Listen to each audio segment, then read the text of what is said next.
easier. Thank you, Mr. Chair. Thank you. Senator Cortez Masto. Thank you, Mr. Chairman. Thank you for this hearing as well. I appreciate all of the panelists today and the conversation. Dr. Pronounce your name for me. Is it Baskarin? Baskarin. Baskarin. Thank you very much.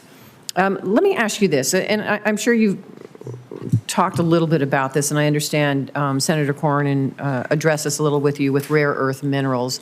But we know China controls 90% of the world's manufacturing of rare earth minerals into magnets, which we know are critical to U.S. national defense and the economy. I have a bipartisan bill that would help build the U.S. supply chain for these minerals by creating a tax credit for companies domestically manufacturing the magnets necessary to power American technology.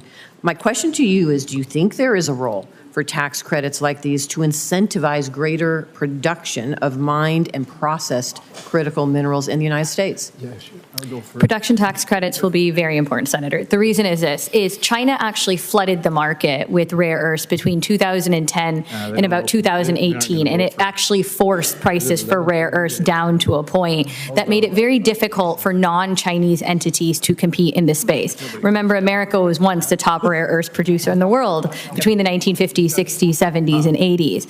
So what we need is we need an incentive to get companies to make these long-term investments in a time when prices are really low. The difficulty is we are being outcompeted by the Chinese. So any way that we can reduce the cost of doing business for these companies is really going to be critical to what Mr. Ragland said is leveling the playing field. Right. We have the same dilemma in mining.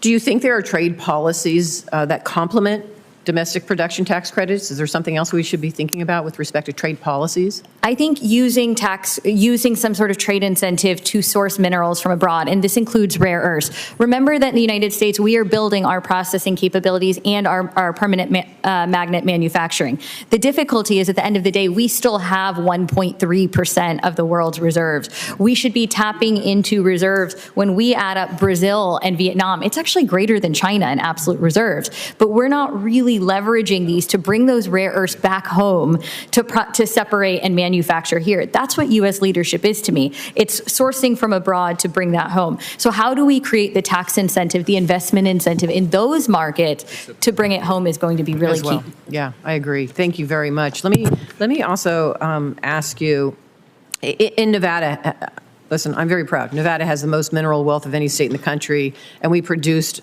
almost $10 billion worth of mineral commodities in 2024, which, by the way, supports about 83,000 jobs in my state. But as we were talking, this is threatened by Chinese, right? By Chinese firms that don't play by the rules, by overproducing, underpricing critical minerals to undercut our companies. Let me ask you this. Do you believe that targeted and strategic tariffs, unlike the chaotic blanket tariffs that we see here imposed by this administration, can play an important role? And as we are thinking about the targeted tariffs, please talk about if that works. Has it worked in the past, and what we should be thinking about in the future if we're looking at targeted tariffs? Targeted tariffs are going to be really important. So, for example, we shouldn't be tariffing raw ore, right? Where we want to bring raw ore back home to the U.S. to process, putting a tariff on it makes it uncompetitive. I'll use copper as an example. 95% of the value of copper is generated when I take it out of the ground. The profit margins on refining are so small that if I make that ore 25% more expensive, it is unviable. There is not a company that will build a copper smelter here in the United States. So thinking more strategically to ensure that, A, we are not putting tariffs on raw ore will be super important. Second, are we using tariff policy in a way that is not punitive to countries that we want to source from that may be new markets for minerals where we want our Western companies to go into?